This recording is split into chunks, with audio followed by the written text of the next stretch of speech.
Welcome to Chillin' 101. We hope this video helps. You begin by ensuring power and a stable connection. Charge the earbuds above 20% and put both buds in your ears so the sensors register them. Once done, unlock your phone, turn off battery saver, and do not disturb so volume changes take effect. Next, raise the device media volume to about 70%. This gives headroom. Make sure Bluetooth shows the JBL model as connected. These steps prevent limits, and let the earbuds accept higher gain when you proceed. Now focus on firmware and the app.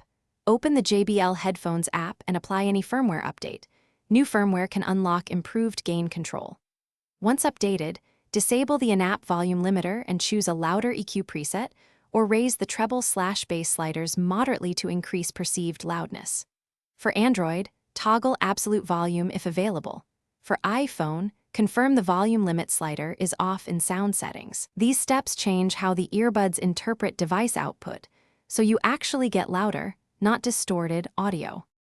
Finish by making precise adjustments. Use your earbud physical buttons or your phone's media keys to fine-tune volume while playing familiar audio to judge loudness. If sound gets distorted at high levels, switch off active noise canceling or lower EQ extremes. That reduces clipping and restores clarity. If volume remains limited, reset the earbuds to factory, repair them, and repeat the process from charging to app adjustments. One troubleshooting tip: if nothing helps, test another device to isolate whether the phone or earbuds are limiting volume. Thanks for watching. Consider subscribing if we helped you.